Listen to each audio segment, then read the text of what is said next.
নমস্কার, বাংলালাইভ.com আড্ডাস্কোপে আপনাদের সবাইকে স্বাগত জানাই। আজ আমরা এসেছি দুজন বিশেষ ব্যক্তিত্বের কাছে। তারা কি এবং কেন বিশেষ বা বিশিষ্ট সেটা বলবার আগে একটু অন্য কথা দিয়ে শুরু করি। একটা বিশেষ বিষয়ে সংগ্রহ। আমরা জানি ঐতিহ্যের সঙ্গে তৈরি হতে থাকে ইতিহাস, এবং দিন যত এগোয় ইতিহাসের বর্ণময়তা বাড়তে থাকে এবং তা আরও সমৃদ্ধ হয়ে ওঠে। এবং এই ইতিহাস এর যে আসল উপাদানগুলো কিছু কিছু সে বিভিন্ন অর্থে বিভিন্নভাবে যে জায়গায় ধরা থাকে বা যেভাবে ধরা থাকে সেগুলোকেই আমরা বলি মূল্যবান সংগ্রহ। সংগ্রহের একটা আলাদা মানে আছে, সেটা নয়, কিন্তু বিশেষ যে সংগ্রহ বা সংগ্রাহক বা সংগ্রহালয় বলতে যা বোঝায়, যার বড় আকারের একটা আকার হচ্ছে মিউজিয়াম বা জাদুঘর। তা সংগ্রহের অনেক বিষয় থাকে। আজকে আমাদের যে সংগ্রহ নিয়ে আমরা কথা বলবো, বাংলার এই মুহূর্তে পশ্চিমবঙ্গের দুজন অত্যন্ত শ্রদ্ধেয়, অত্যন্ত বিস্ময়কর এবং একদম এতে আত্মনিয়োগ করা দুজন সংগ্রাহক। সেই সংগ্রাহকরা যেটি সংগ্রহ করেছেন তার সঙ্গে সঙ্গীতের সম্পর্ক ওতপ্রোত। আর ভারতীয় ঐতিহ্যে বা ভারতীয় সংস্কৃতিতে সঙ্গীত এমন একটা জায়গায় রয়েছে, এটা পৃথিবীতে আর কোথাও নেই। এটা কেন বলছি, তার কারণ হচ্ছে আমাদের সব কিছুতে সঙ্গীত এবং গান। মানে আমরা যদি অনুভূতির দুটো মেরু ধরি, যে বাঁধ ভাঙা আনন্দ আর চরমতম দুঃখ, এর মাঝখানে সব রকম অনুভূতিগুলো পড়ে মানুষের বলে ধরে নেওয়া যেতে পারে। তো এই সমস্ত রকম অনুভূতির জায়গা থেকে আমাদের এখানে সঙ্গীতের সৃষ্টি হয়েছে। আমরা গান গেয়ে উঠি এবং নানা শ্রমের ক্ষেত্রে গান হয়। এরকম সঙ্গীতের উপস্থিতি আমাদের ভারতবর্ষেই বোধহয় একমাত্র। এবং তার থেকে আরও যদি ছোট করে আনি, ধরুন এই সিনেমার গান। এই সিনেমার গান বিষয়টা কি এত বেশি মাত্রায় সারা পৃথিবীতে আর কোথাও আছে? এই যে ছায়াছবির গান, সিনেমার গান, এইটা তো এই গানকে, এই গানের যে ইতিহাস, এটা আবার একটা অদ্ভুতভাবে ভাবা যেতে পারে যে রেকর্ডের একটা বিস্তৃত মানে আছে, যে কোনো কিছু নথিভুক্ত করে রাখার নাম রেকর্ড করে রাখা। তা আমরা রেকর্ড বলতে যেটা বুঝি, গানের ক্ষেত্রে যে ওই গোল গোল যে চাকতিগুলো, সেই চাকতিগুলো ওপরে পিনের স্পর্শ পড়লেই সেগুলো ঘোরে, যখন তার উপর পিনের স্পর্শ পড়লেই আকাঙ্ক্ষিত সঙ্গীত বেজে ওঠে। তা সুর হতে পারে, তা গান হতে পারে, অনেক কিছু হতে পারে। তো এই রেকর্ডও কিন্তু এক ধরনের সংগ্রহের দিকে অঙ্গুলি নির্দেশ করছে। কেন? তার কারণ হচ্ছে, যখন রেকর্ড ছিল না, সেই সময়ের যেসব সঙ্গীত শিল্পী বা আরও যারা ছিলেন বা সঙ্গীতের জগৎ, আমরা কিন্তু আর শুনতে পাই না। রেকর্ড এলো বলে সঙ্গীত ধরা রইল। তার মধ্যে রেকর্ড সঙ্গীতকে সংগ্রহ করে রাখলো। তা আমরা এই রেকর্ডের দুজন সংগ্রাহকের সঙ্গে কথা বলছি। সেই রেকর্ড সংগ্রাহক এই মুহূর্তে পশ্চিমবঙ্গের দুজন প্রথম সারির রেকর্ড সংগ্রাহক, সুশান্ত কুমার চট্টোপাধ্যায় এবং সঞ্জয় সেনগুপ্ত। এদের সংগ্রহ নিয়ে বলতে গেলে একটা গোটা এপিসোড লেগে যেতে পারে। বাংলা গান, সুশান্ত কুমার চট্টোপাধ্যায়ের মূলত সংগ্রহ বাংলা গান, এবং রেকর্ডের যে ধরন, তার যে ধরন বদলেছে, 78 RPM, এগুলো এনারা বলবেন। তার থেকে এই সমস্ত রকমের সেই শুরুর আদি যুগের রেকর্ড থেকে এদের সংগ্রহ। বাংলা গানেরই মূলত দুষ্প্রাপ্য থেকে দুষ্প্রাপ্য অনেক রেকর্ড তার সংগ্রহে আছে, এবং তিনি একা আগলে রেখে দিয়েছেন। আর সঞ্জয় সেনগুপ্ত, তার কাছে বাংলা তো আছেই, হিন্দি গানের এক বিপুল সম্ভার, তার সঙ্গে পাশ্চাত্য সঙ্গীতের রেকর্ডের এক বিপুল সম্ভার। এবং এনাদের যেটা সবচেয়ে বড় কথা আমার বলার, যে এদের পুরো জিনিসটা কিন্তু নিজেদের আগ্রহ থেকে, কোনো কিছু পাওয়ার জন্যে নয়, বিন্দুমাত্র নয়। হ্যাঁ, বাঙালির রেকর্ডের নেশা ছিল, ঘরে ঘরে গ্রামোফোন ছিল, রেকর্ড বাজতো, সবই ঠিক আছে, কিন্তু এনাদের যে ব্যাপারটা, এনার রেকর্ডগুলোকে আগলে রেখে দিয়েছেন। বহু বাড়িতে আজকে রেকর্ড বা সেই চল নেই, কিন্তু সেগুলো কোথায় না কোথায় হারিয়ে গেছে, এনারা আগলে রেখে দিয়েছেন। শুধু আগলে রেখে দেননি, এগুলো কিন্তু সমসাময়িক সময় কেনা নয়, এগুলো বেশিরভাগ রেকর্ড তারা পরে কিনেছেন, এবং যখন সেগুলো এক ধরনের অ্যান্টিক ভ্যালু হয়ে গেছে তার। তা একটা কথা থেকে অনেক কথায় চলে যেতে হবে। তা আমি প্রথমে জিজ্ঞেস করছি সঞ্জয় সেনগুপ্তকেই, বলছি যে আপনি বলুন যে আপনাদের এই রেকর্ডের সংগ্রহের নেশা, বা আপনাদের দুজনের সম্পর্ক বহুকালের, কিভাবে শুরু হলো, বা রেকর্ডই বা শুরু হলো কিভাবে এই বাংলায়। আমি পশ্চিমবঙ্গকে কেন্দ্র করেই বলতে চাইছি, কারণ একটা সময় তো কলকাতায় সব কিছুর পীঠস্থান এবং প্রধান জায়গা ছিল।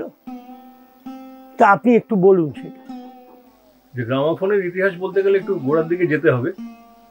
সেটা ধরুন ওই 1898 সাল, তখন লন্ডনে একজন সলিসিটার ছিলেন ট্রেভর লয়েড উইলিয়ামস এবং এমিল বার্লিনার, যিনি গ্রামাফোনের আবিষ্কর্তা।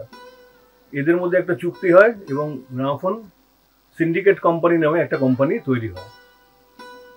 এবারে বিভিন্ন গ্রামাফোনের যা পার্টস সমস্ত, সেগুলো তৈরি হতো আমেরিকায় আর অ্যাসেম্বল হতো ইংল্যান্ডে। আর এদিকে গ্রামাফোন কোম্পানি তখন বিভিন্ন সিন্ডিকেট আর কি রাদার, তখন বিভিন্ন রেকর্ডিং এক্সপার্টকে নিয়োগ করলেন। এদের সব রেকর্ডিং এক্সপার্ট বলা হতো, যারা রেকর্ডিংটা করতেন। এই রেকর্ডিং এক্সপার্টরা বিভিন্ন জায়গায় গিয়ে বিভিন্ন এক্সপিডিশনে গিয়ে রেকর্ডিংগুলো করে নিয়ে আসতেন। সেই ম্যাট্রিক্সগুলোকে পাঠানো হতো জার্মানির শহরের হ্যানোভার শহরে, জার্মানির হ্যানোভার শহরে। সেখানে একটি ফ্যাক্টরি ছিল টেলিফোন ফ্যাব্রিক নামে, তারা রেকর্ডিংগুলো নিয়ে গিয়ে ওখান থেকে ডিস্ক তৈরি করতেন। আচ্ছা, এই 1898 সালের জুলাই মাসে এমিল বার্লিনারের একজন খুব ইয়াং অ্যাসিস্ট্যান্ট ছিলেন, তার নাম ছিল ফ্রেডরিক উইলিয়াম গেইসবার্গ। উনি আমেরিকা থেকে লন্ডনে এলেন, এসে প্রথম রেকর্ডিং এক্সপার্ট হিসেবে যোগদান করলেন। আচ্ছা, এবার কিছু কিছু সিরিজ তৈরি করা হলো, যেমন এইদিকে ওরিয়েন্টাল সিরিজটা করা হলো 10,000 সিরিজ। এবার কিছু 10,500 সিরিজটাকে অ্যালট করা হলো চাইনিজ রেকর্ডিং এর জন্য, আর 12,000 সিরিজ, 11,000 12,000 সিরিজটা হলো মূলত রাশিয়ান রেকর্ডিংস এর জন্য। আচ্ছা, এইখানে আবার একটা সেগ্রিগেশন হলো। এই ওরিয়েন্টাল রেকর্ডিংস এর ক্ষেত্রে 12,000 সিরিজটা, একটা 12,000 সিরিজ তার মধ্যে অ্যাড করা হলো, যেটা শুধুমাত্র মেল ভয়েস রেকর্ডিংস এর জন্য, আর 13,000 সিরিজটা শুধু ফিমেল ভয়েস রেকর্ডিংস এর জন্য। আমি বলতে চাইছি যে প্রথম রেকর্ডিং না, আমি বলছি পশ্চিমবঙ্গে মানে বাংলায় কিভাবে এলো রেকর্ড, আর কি কবেই বা এলো, কিভাবে এলো। এটা তো বিদেশের কথাটা বললেন, বাংলায় কিভাবে এলো, এবং মানে আমাদের এখন, তখন তো পশ্চিমবঙ্গ ছিল না, বাংলাতেই, হ্যাঁ, যুক্তবঙ্গ, তো সেখানে কিভাবে এলো বাংলাতে। বাংলায় প্রথমবার মানে ভারতবর্ষে তো প্রথম কলকাতাতেই আসে। হ্যাঁ, সেটাই। একজন এজেন্ট ছিলেন, তিনি ব্যাপারটাকে ইনিশিয়েট করেছিলেন। তার নাম, তার পদবি ছিল হড সাহেব। উনি একটা এজেন্সিতে কাজ করতেন, যেটার নাম ছিল মুটোস্কোপ অ্যান্ড বায়োগ্রাফ কোম্পানি লিমিটেড। সেই মুটোস্কোপ অ্যান্ড বায়োগ্রাফ কোম্পানি লিমিটেডের হয়ে উনি কলকাতায় এলেন জুলাই মাসে, 1901 সালের জুলাই মাসে। এসে উনি বেশ কিছু থিয়েটারে ঘুরলেন, কিছু বাইজি বাড়িতে গিয়ে বিভিন্ন আর্টিস্ট জোগাড় করলেন। তো বিভিন্ন আর্টিস্ট জোগাড় করার পরে উনি লন্ডন অফিসে হেডকোয়ার্টারে একটা খবর পাঠালেন যে এবার একটা এক্সপিডিশন হতে পারে। 1902 সালে ফার্স্ট রেকর্ডিং এক্সপিডিশন, সেটাও লিড করেছিলেন সেই ফ্রেডরিক উইলিয়াম গেইসবার্গ। উনি কলকাতায় এলেন এবং ডব্লিউ.এস. বার্ক প্রথম শিল্পী। সেই রেকর্ডিংটা হয়েছিল 8ই নভেম্বর 1902। আচ্ছা, এটা কি গান ছিল এটা? তিনি এটা কবিতা আবৃত্তি করেছিলেন ইংরেজি। তিনি একজন লোকাল ইংলিশম্যান ছিলেন। আচ্ছা আচ্ছা। এবং সেকেন্ড রেকর্ড থেকে ভারতীয় শিল্পীরা। এটা কি রেকর্ডটা, মানে রেকর্ডের ধরন কিরকম ছিল তখন? ওয়ান সাইডেড রেকর্ড ছিল তখন, মানে এরকমই দেখতে, এখনকার রেকর্ডের মতোই দেখতে অনেকটাই। আচ্ছা, ডিস্ক রেকর্ড। আচ্ছা, আরেকটা আপনাকে বলছি, সিলিন্ড্রিক্যাল রেকর্ড নাকি একটা কি ছিল একটা সময়? সেটা তো সিলিন্ডার রেকর্ড তো আলাদা ছিল, সেটা তো টাইপ ছিল। আচ্ছা, সেইখান থেকে সেটা আগে ফ্ল্যাট ডিস্ক তৈরি হয় 1889। মানে সিলিন্ডার আরো আগে? সিলিন্ডার আরো আগে, কিন্তু সিলিন্ডার এর সঙ্গে প্যারালালি চলছিল। এখানে সিলিন্ডার প্যাথে এই খানটা কিছুদিন সিলিন্ডার করেছিলেন। আর ডব্লিউ.এস. বার্গ যেটা করেছিলেন, ডব্লিউ.এস. বার্গের রেকর্ড আছে আমার কাছে। উনি একজন রিপোর্টার ছিলেন। উনি Calcutta rifle club, Calcutta swimming club, তারপরে ক্যালকাটা পিজিএন্স ক্লাব, এইসবের সঙ্গে যুক্ত ছিলেন। এবং মেশিনটা ঠিক চলছে কিনা এই জন্যই ওনার কণ্ঠস্বরটা প্রথমে রেকর্ডিং করা হয়। এবং এরপরে ওনার রেকর্ড প্রায় 1929 অব্দি চালু ছিল। ওনার খুব বিখ্যাত রেকর্ড ছিল বরিশাল পিজার বলে। তা উনি কি ওই আবৃত্তি করতেন, মানে ওই সবই বলেছেন? কমিক স্কেচ টাইপের, ওটা প্রথমটা ওনারও একটা ওই মেশিনটা ঠিক আছে কিনা রেকর্ডিংটা দেখার জন্য ওটা করা হয়েছিল। এটা যতদূর জানা যায়, মানে ইন্ডিয়ান রেকর্ডিং এ ফার্স্ট ডিস্ক ডব্লিউ.এস. সবাই। এবং এরপর শশীমুখী আর ফণীবালা, তাদের দুজন নচ গার্লস, এরা আসেন কিন্তু অমরেন্দ্রনাথ দত্তর থিয়েটার থেকে আসেন, তাদের রেকর্ডিং করা। এটা কি ওই তারপরে সেকেন্ড আর থার্ড শিল্পী মানে ডব্লিউ.এস. বার্গ 1 নম্বর, 2 নম্বর, 3 নম্বর হলো শশীমুখী আর ফণীবালা। এখানে ওই আমি কি সজনী, কুসুমেরি এরকম একটা গান ছিল। আর সরল মনে সরল প্রাণে, এই সরল মনে সরল প্রাণে আবার 1907 সালে বেদান্ত দাসী রেকর্ড করেছিল। এই রেকর্ডগুলো বাজতো কিসে? গ্রামাফোনেই বাজতো। তখনকার সাউন্ড খালি প্যাথের একটা আলাদা সাউন্ড বক্স হতো, যেটা এইচ বোস করেছিলেন। প্যাথে এইচ বোস, আমাদের হেমেন্দ্র মোহন বোস, তিনি করেছিলেন।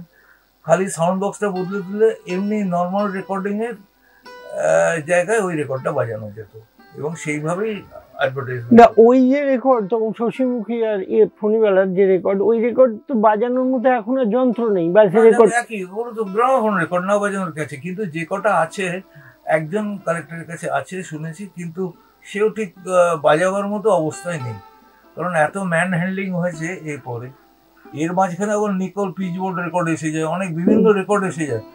যেই গ্রামাফোন কোম্পানি আসে সেই সময় বিভিন্ন রেকর্ড কোম্পানিগুলো ঝাঁপিয়ে পড়ে এই মার্কেটটা নেবার জন্য। এদের কিছু কিছু স্যাম্পল আমার সংগ্রহে রাখা আছে। এইভাবে আর এরপরে বাংলা গান শুরু হলো শশীমুখী আর ফণীবালাতে। তারপরে সবাই বলেন গহরজান রেকর্ড করেছেন ফার্স্ট। গহরজান প্রায় 17-18 নম্বর রেকর্ডিং এ গিয়ে গহরজানের রেকর্ড পাওয়া যায়। এবং 23 নম্বর মাইকেল কিনারের যে বই পাওয়া যায় তাতে দেখা যায় উনি পরের পাতায় চলে গেছেন। সবাই প্রথম রেকর্ডিং অমুক তুমুক বলেন, এখন নাম করার লোকটাই প্রথমে এইটি। যাই হোক, মানে ম্যাট্রিক্স নাম্বার অনুযায়ী যদি আপনি সিরিয়ালি লিস্টটা দেখেন তাহলে 23 নম্বরে গহরজান আসে। অনেকে বলে প্রথম আর্টিস্ট হিসেবে গহরজানের নাম আছে, সেটা একেবারে ঠিক না। রেকর্ডিং এর যে লিস্ট, মাইকেল কিনার ওয়ার্ল্ডের মধ্যে বিখ্যাত ডিস্কোগ্রাফার যান বই করেছেন, তার বইতে আমরা দ্বিতীয়, বইটার নাম কি? Gramophone companies first recording. এইটা 1908, এখন আর পাওয়া যায় না। 1899 থেকে 1907 ফার্স্ট ভলিউম। কটা ভলিউম বেরিয়েছিল? ও দুটো আবার উনি বিভিন্ন দিকে চলে যায়।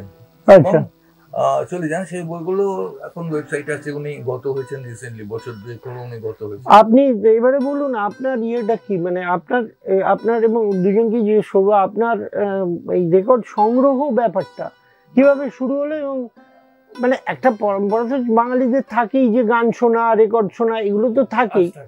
আর আপনার বয়সে সেটা আরো আরো তীব্র ছিল ছোটবেলা থেকে, যেটা অনেক বেশি মাত্রায় ছিল।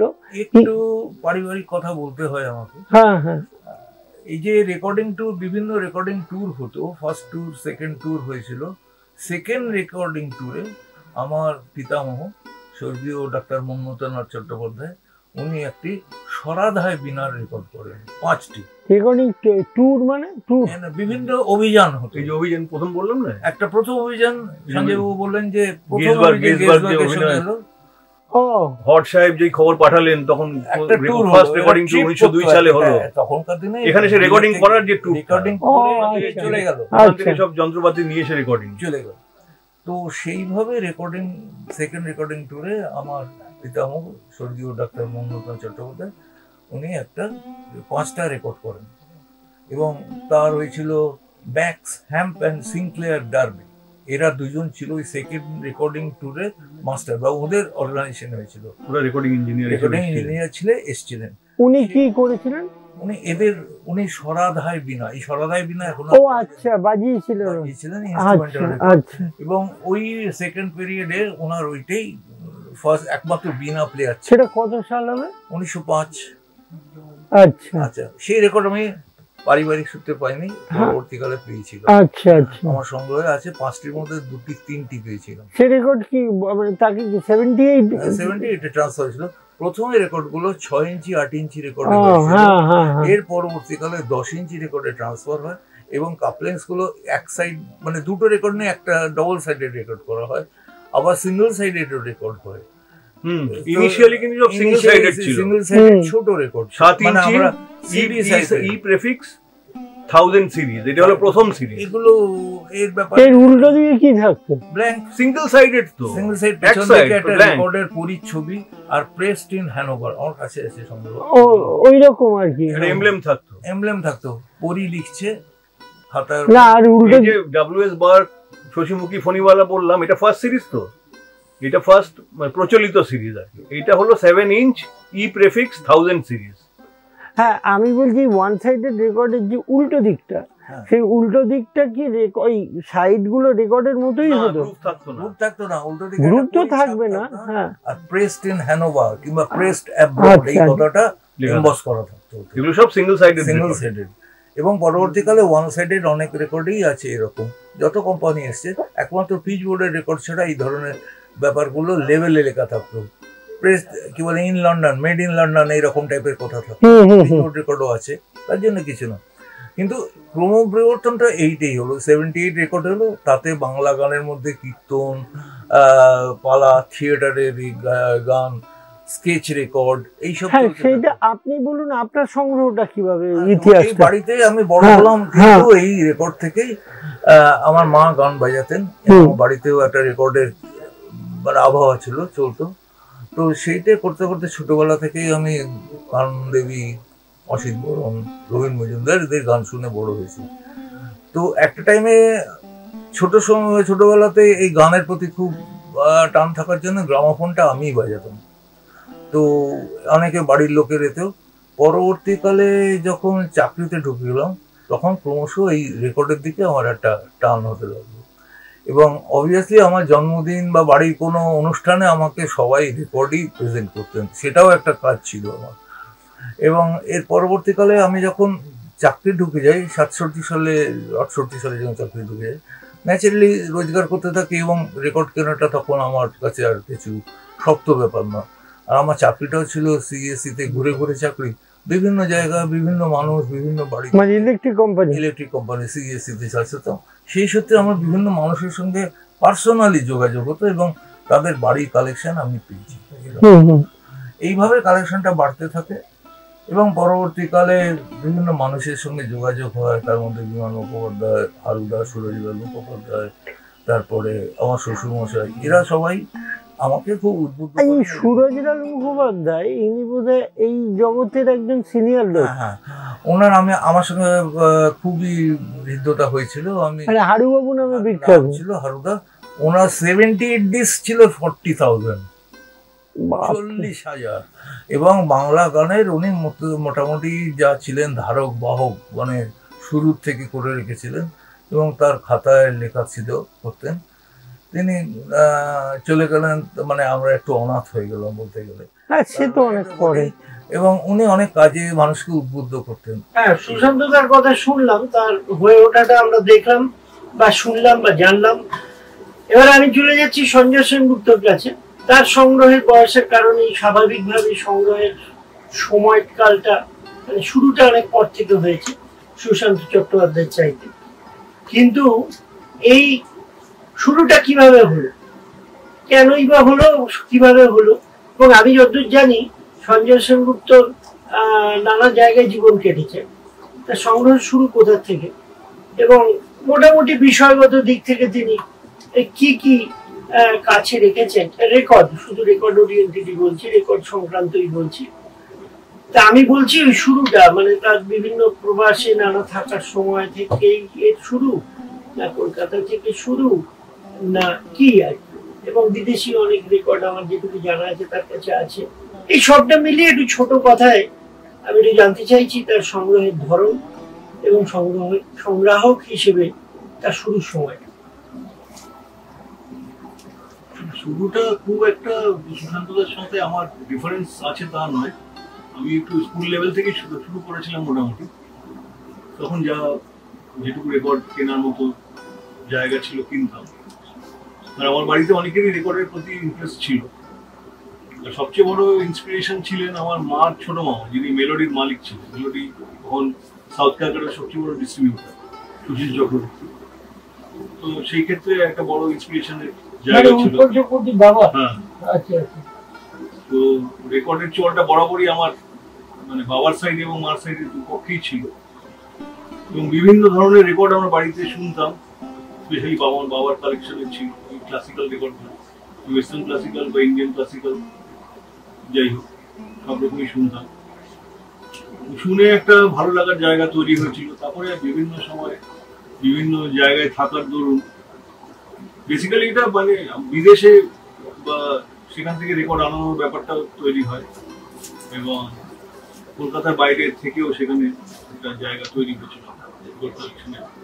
আপনাদের যে রেকর্ড যখন আপনার সংগ্রহ করছেন তখন রেকর্ডের চল রয়েছে বাজারে, আস্তে আস্তে রেকর্ডের চল চলে গিয়ে ক্যাসেট এলো, ক্যাসেট থেকে চলে এলো কম্প্যাক্ট ডিস্ক বা এরকম। রেকর্ডের যখন চল ছিল তখন যে রেকর্ড পাওয়ার, পুরোনো রেকর্ড পাওয়ার যে মানে অসুবিধে সুবিধে, আর রেকর্ড যখন চলে গেল, ক্যাসেট যখন এলো, তখন কি পাওয়ার সুবিধে অসুবিধার ধরন বদলালো? আবার যখন সিডি এলো, মানে কম্প্যাক্ট ডিস্ক এলো, তখন কি পাওয়া অসুবিধাগুলো আরো বেড়ে গেল না সুবিধে হলো? এবং দামের পরিবর্তন কিরকম হলো? কারণ এটা তো একটা হিউজ ইনভেস্টমেন্টের ব্যাপার। আপনি ছোট কথায় বলুন, তারপর ওনার কাছে শুনি। ব্যাপারটা হচ্ছে যে রেকর্ড আমি যখন মানে ঠিক সংগ্রহ করা শুরু করি, সেটা হচ্ছে একটা ভালো লাগা ছিল, জন্মদিনের প্রেজেন্ট পাচ্ছি, বাড়িতে কেনা হচ্ছে, বাজানো হচ্ছে, বাবা মা শুনছেন, সিনেমা দেখছেন, বুকলেট কিনছেন, গান শোনা হচ্ছে, সে একটা জায়গা। তারপরে 80-র দশকে এসে দেখলাম এই ছোটবেলায় যেসব গান আকাশবাণীতে বা এতে শুনেছি, হেমন্ত সন্ধ্যায় মেনলি, এদের গান কিছু শুনতে পাচ্ছি না বা দেখতে পাচ্ছি না। সেই আমার রেকর্ড কেনা শুরু, ঠিক আছে, 80-র দশকে। আমি অসুবিধা হতো, তখনও অব্দি বাজারে চালু আছে, যদিও তখন ক্যাসেট এসে গেছে, ইপিএসপি এসে গেছে, এলপি এসে গেছে, বিভিন্ন ফরম্যাটে এসে গেছে। আমি 78-এর কথা, আমি 78-ই মূলত বেশি কালেকশন করেছি এবং আজও 78 আরপিএম মানে হচ্ছে 71 সালে বন্ধ হয়ে যায়, মিনিটে 78 বার রুট করে 78 পাক ঘুরে, সেটা হলো এবিটা একটা গান, ওবিটা একটা গান, এবিটি গান একটা। হ্যাঁ, সেইটি 71 সালে বন্ধ হয়ে যায়। মানে আমি যখন 80-র দশকে ঠিক সংগ্রহ করবো শুরু করি, তখনও কিন্তু 10 টাকা 20 টাকা করে কেনা হয়। আচ্ছা। এবং একজন সিনিয়র কালেক্টর আমাকে ঠাট্টা করে বলেন, তোমরা কি রেকর্ড ওজনে কেন? খুব নাম করা কালেক্টর। সেসব কথা বলা হয়েছে, আমাদের এরকম শুনতে হয়েছে, কিন্তু তখনও অব্দি রেকর্ড। যেমন ধরুন আপনাকে বলছি, হারুবাবু আমাকে বলেছিলেন উনি কালেখার একটা রেকর্ড 2000 টাকা দিতে রাজি 80-র দশকে। আমরা এতক্ষণ বলে একেবারে এর খালি গানটা বইতে দেখা যায় যে এই নিয়ে একটা রেকর্ড করেছে। অবশ্যই যখন ক্যাসেটে চলে এলো, রেকর্ড পুরোপুরি ঘর থেকে চলে গেল, তখন দাম আরো বেড়ে গেল নিশ্চয়ই। সেভাবে বাড়েনি, ক্রেতার উপরে, ডিমান্ডের উপরে নির্ভর করে গেছে হ্যাঁ। আপনি আজকে একটা এলপি আমি জানি না, শুনেছি যে হরে কাজ কি চুড়িয়া বা এরকম ধরনের কোনো বিষয় সেটা হিন্দি গানের ক্ষেত্রে দামটা অনেক বেশি অনেক বেশি হয়েছে। বাংলা গানেও ঠিক এতটা বাড়েনি, কিন্তু আর্টিস্ট হিসেবে এতটা ছিল না। আর্টিস্ট হিসেবে এখানে দাম। আর আপনার ওইটা শুনি আপনার কালেকশনটা তো বোঝাই যাচ্ছে, সেটা তো, কিন্তু যেটা বলতে চাইছি যে বাংলা প্রথম লং ফিল্ম রেকর্ড সিনেমার এবং গান মানে আধুনিক মানে বেসিক নন ফিল্ম, এটা 78 থেকে কি লং ফিল্ম রেকর্ড প্রথম বাংলায়? প্রথম সিনেমার রেকর্ড তো গোপীগঞ্জ বাঘাবাই। ও আচ্ছা। 70 সালে বেরিয়েছিল। হ্যাঁ। প্রথম ইপিএসপি হয়েছিল অ্যাঞ্জেল লেভেলে, তারপরে সেই অ্যাঞ্জেল লেভেলে এলপিটা হয়েছিল। ইপি মানে ছোটগুলো, হ্যাঁ, মানে যেটা 45 আরপিএম এর। হ্যাঁ, সেগুলো অ্যাঞ্জেল লেভেলে হয়েছিল। এবং এলপিটা প্রথম যে এলপির প্রেসিং গোপীগঞ্জের, সেটা হলো অ্যাঞ্জেল লেভেল। পরে সেটাকে কনভার্ট করে একটা চিপার লেভেলে ওটা কিছু করা হলো, সেটা রিগাল লেভেল। আর বেসিক গান লং ফিল্ম, বেসিক গান হলো একটা কম্পাইলেশন রেকর্ড, সেটা 70 ট্রান্সফার। হ্যাঁ 70 কম্পাইলেশন, মাইক্রোগ্রুপের কম্পাইলেশন 70 ট্রান্সফার, সেটা শ্যামল মিত্র আর উৎপল সেন। আচ্ছা আচ্ছা, এক পিঠে শ্যামল মিত্রের, এক পিঠে উৎপল সেন। এটা কত সাল? এটা আপনার 1958। আচ্ছা আচ্ছা। আর এই ছবির গান গোপীগঞ্জ, মানে এতটা গ্যাপ। একটা মজার ব্যাপার হলো যে বাংলায় ছবির গানের এলপি বেরোবার আগে অসমীয়া ফিল্মের এলপি বেরিয়ে গেছিল। আচ্ছা। কিকমিক বিজুলি 69। আচ্ছা আচ্ছা। তারপরে 70 সালে বাংলা ছবির গান এবং ক্লিয়ার করে বেরোলো। আচ্ছা। আর ইপি প্রথম বেরোচ্ছে 69 নাকি? না না, ইপি বেরোচ্ছে 56 সাল। 56 সাল। প্রথম দুটো ইপি ছিল রবিশঙ্কর আলী আকবর। আচ্ছা। আর বাংলা ফিল্মের প্রথম ইপি হলো গঙ্গা। আচ্ছা। গঙ্গা ছবির ইপি হলো ফার্স্ট শৈল চৌধুরী সুর। এই সালটা গঙ্গা যে ছবিটা 61 সালে রেকর্ডটা বেরিয়েছে, বাজারে এসেছিল 61 সালে। তার মানে 61 তে ফিল্মের গান ইপি প্রথম গঙ্গা ছবি। আর 61 সালেই প্রথম নন ফিল্ম বাংলা রেকর্ড বেরোলো বাংলা গানে, সেটাও ইপি। সেটা মীরা ব্যানার্জির একটা। এতক্ষণে এটা নিশ্চয়ই পরিষ্কার হয়ে গেছে যে এই যে দুজন মানুষ আমার সামনে বসে রয়েছেন, এদের সংগ্রহের পরিমাণ শুধু নয়, বৈচিত্র্য কোন মাপের। তো এই কথা বলতে গেলে তো আর একটা পর্বে এটার সমাপ্তি ঘটে না, এর জন্য আরেকটা পর্ব লাগে।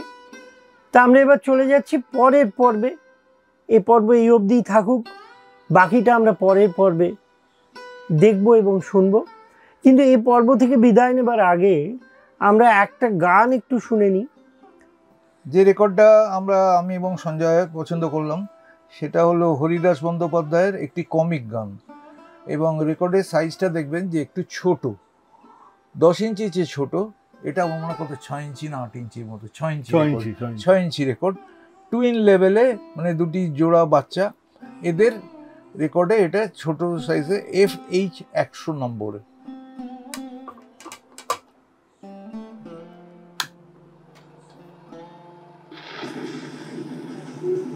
দাদা গো, এই অনেক খেতে রেখেছি, আমি অনেক খেতে রেখেছি,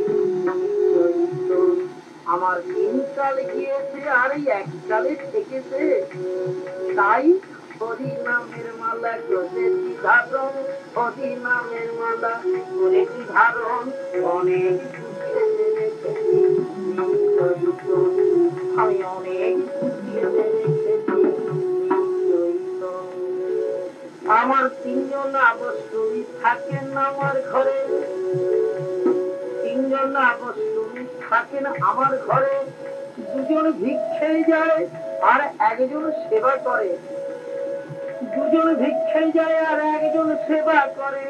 প্রথম আবশ্যই থাকেন স্থানান্তরে, প্রথম আবশ্যই থাকেন স্থানান্তরে, ভিতরে রয়েছে জীবন, তা ভিতরে আমার রয়েছে জীবন, অনেক খেতে রেখেছি,